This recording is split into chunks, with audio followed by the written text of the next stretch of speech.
This is video we got in from the National Hurricane Center. As we mentioned at the start of the show, meeting this week with FEMA and local emergency managers because this may not be hurricane season, but this is preparedness season. So with the government shutdown over, they were able to meet and they provided us with this update, a little insight as to what they're talking about there at the National Hurricane Center in Miami. Let's take a listen.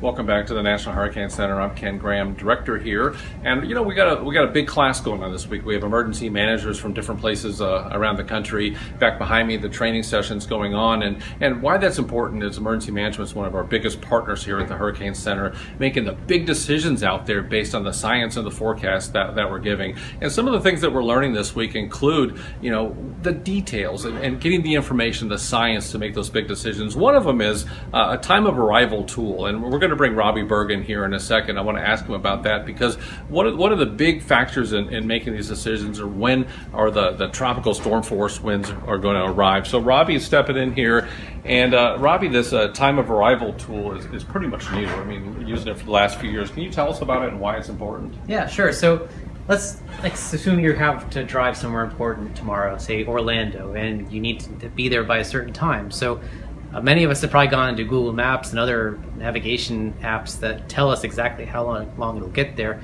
but they also give a range of time because we know we might hit traffic, there might be some slowdowns. We can't exactly nail what time we're going to get there.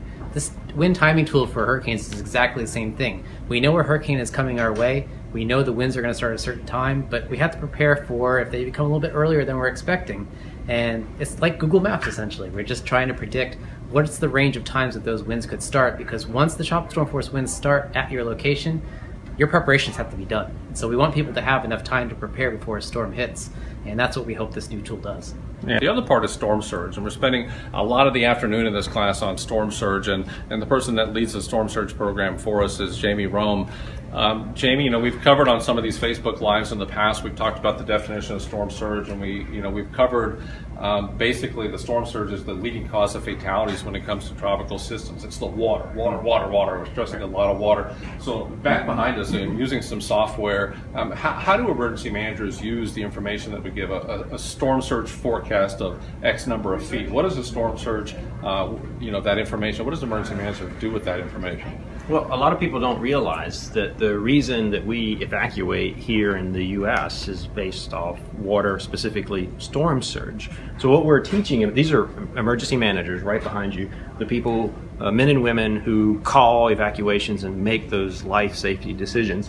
So what we're teaching them, and you can see the very software that they would use in a hurricane, what we're teaching them is how to use the storm surge forecast and data which come from the National Hurricane Center in a live event and make evacuation decisions. And so you're walking them through these exercises, helping them to learn what they would do and how they would do it in an actual event.